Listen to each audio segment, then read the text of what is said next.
closeouts. So closeouts are really a great way, what they call a come up, right? Thrift store, what is it? $20 at the thrift shop. I forget. I'll put the link to the dude's video, shopping at the thrift shop. A come up, right? That's someone else's trash turns into your treasure. You'll find out rich people throw away a lot of stuff, mostly because they just don't want the hassle of getting rid of it. And you can actually make yourself valuable by helping them do that. And there are lots of rich people that I know that have me do that for them. So in this case, this was, he's actually my amp guy, my amp supply guy, who buys amps by the container full and then refurbishes them and then needs them sold. And that's what I do, is I buy those and then I help sell them. And sometimes they come out as Boss or SSL or what was it? We've had Cadence, and right now we have the DB, DB Drive and all of their brands, which is Hypnotic, Bass Inferno,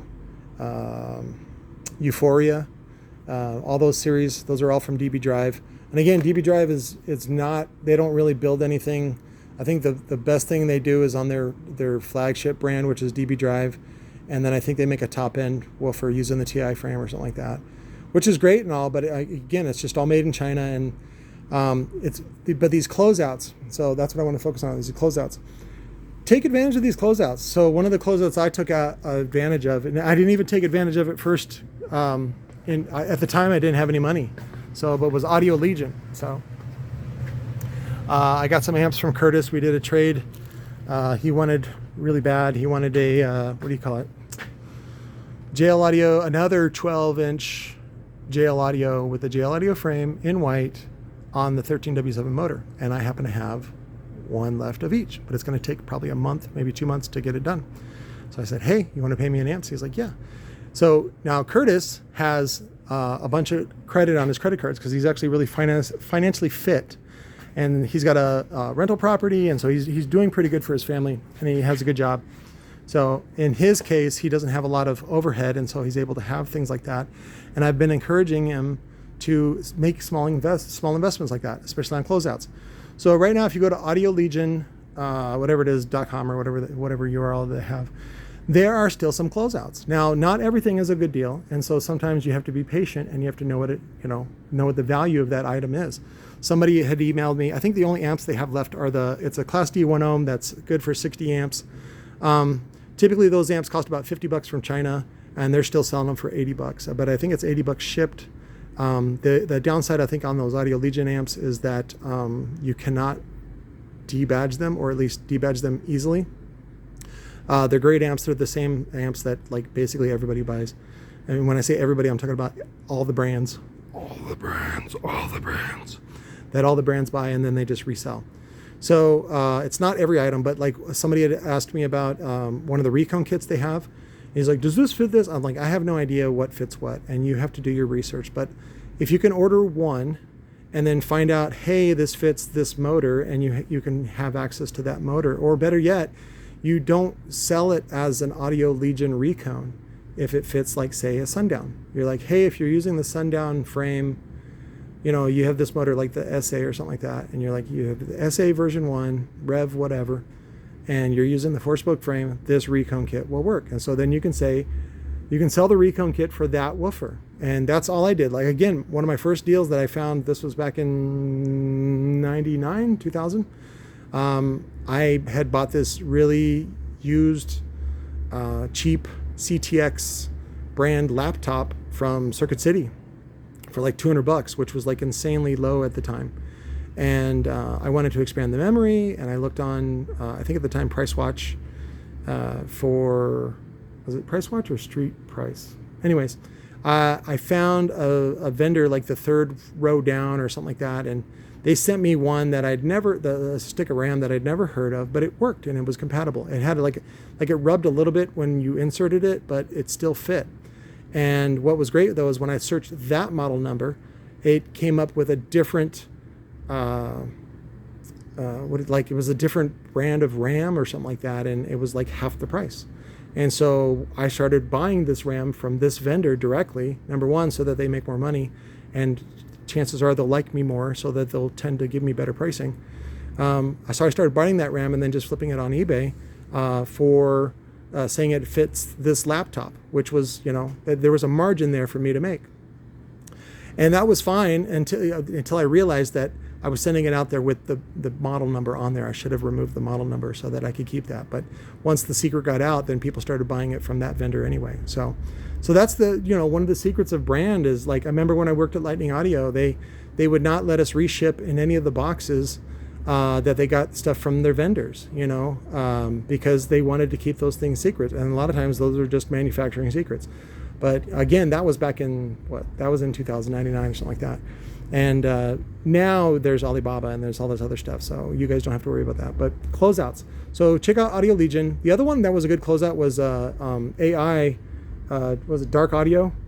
They made some great subs. I thought they were a little expensive and pricey, but I've rebadged several of those subs and people love them. And so it's like, and then if I have the parts, I'll back it up with a 3-year warranty. And that's the advantage I have over, say, a shop, right? Like just a fucking audio shop. They're not going to buy some generic woofer and give it a 3-year warranty. That's suicide. But for me, I can back it up, so I don't care. And also, the reason why I give a 3-year warranty is because if you use your woofer properly, it should last 10 to 12 years before it wears out, which is also not covered under warranty. But if you abuse it, it can last 10 minutes. So that's why I give a 3-year warranty, because I want to be better than other brands. I want to be better than other people. And that's one way I can do better. I can offer the same service or product for less money and have a better warranty. And sometimes it's even just, is it made in America? And then people are like, ooh, I picked that. And I'm like, okay, fine, it's made in America. What was it? I wanted to show you. I already showed it to you. I think it was in one of the videos. Is it this one? No.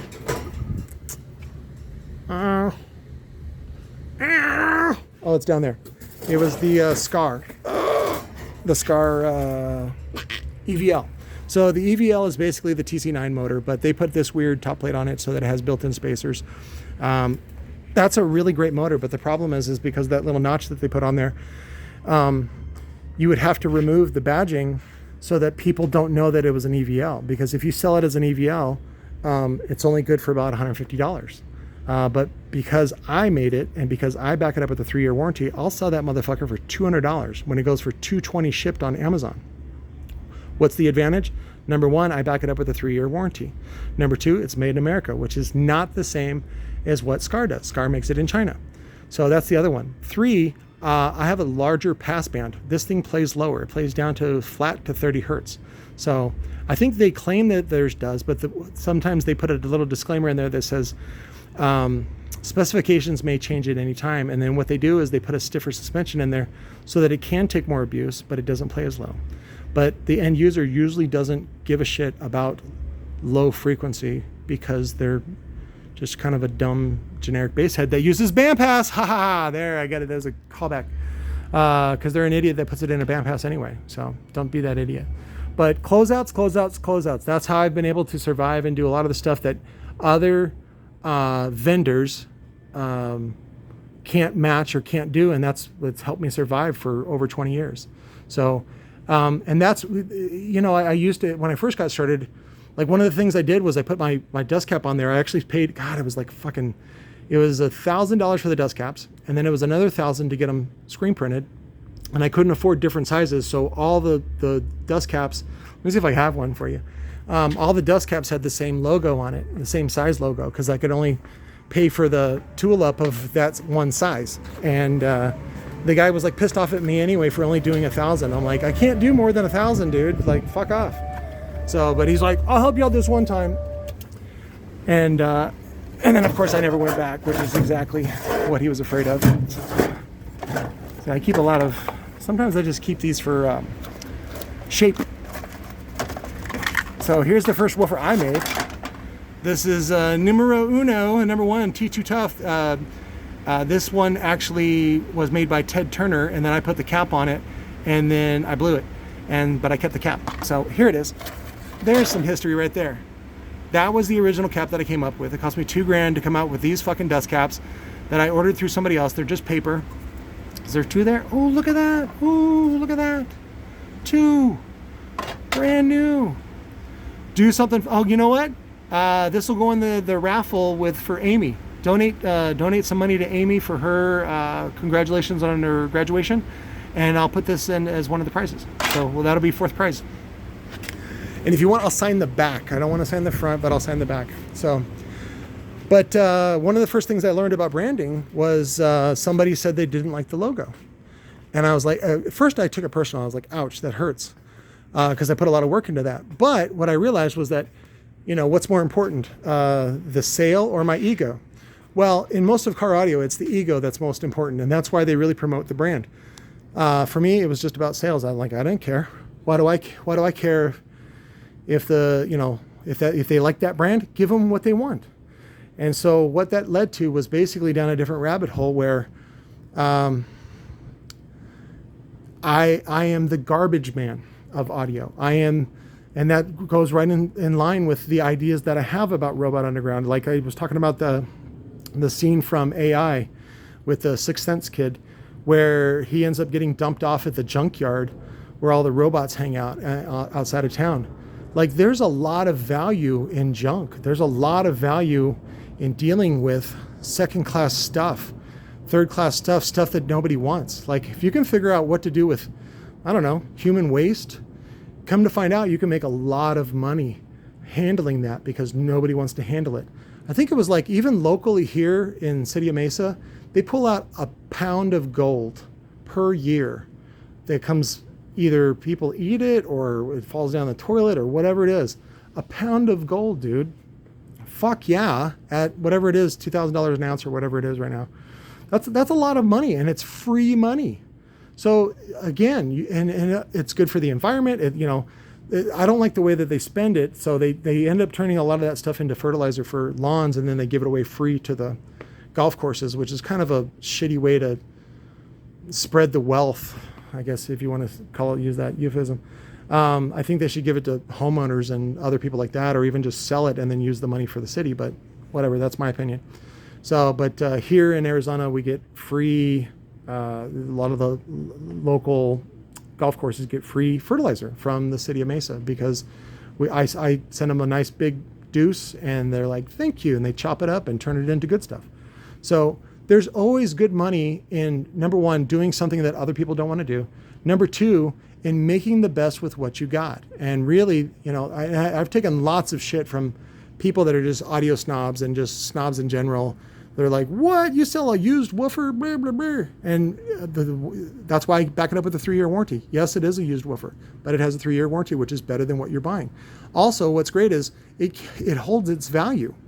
A lot of the woofers that I sell, you can resell for the money that you paid for them, or even make a profit 6 months, a year, even 2 years down the line.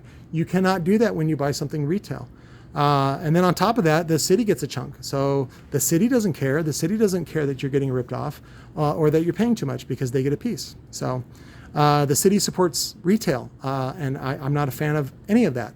I want to help you, again, make a good living at home and not having a job where you get taxed the most because you're a wage earner. Wage earners get taxed the most. And so I want to teach people how to be entrepreneurs. I want to teach them how to make money at home so that you can escape the system, so that your family can actually live a decent life and you can leave a decent legacy rather than dying in debt and everybody, hating you because you're not cool enough. That's the dumbest thing. So, but yeah, closeouts. So I did the closeout on the boxes. I do closeouts on that I'm still going through. I did the closeout here recently on the boxes from Recoil. So I ended up hanging out back here with Jeff, and I put together, I think, 6. I put together 6. They're good, easy little boxes. You want to let them cure for a day, maybe 2, because the glue is pretty sticky. And then Jeff did all the single 12s. So I think we just got to touch them up with a little spray paint, and they're good. I'll sell those for $120. And that one is a larger enclosure. That one I think is 2.4 at 34 hertz is what I tuned it to. So it has dual 4-inch ports. Again, we just screw and glue the ports into the side. We end up venting the divider chamber so that the woofer sees both sides, which I think it was 1.2 per side, and so it ends up being 2.4, a little bit less if you want to talk about displacement from the ports, but it's pretty close to 2.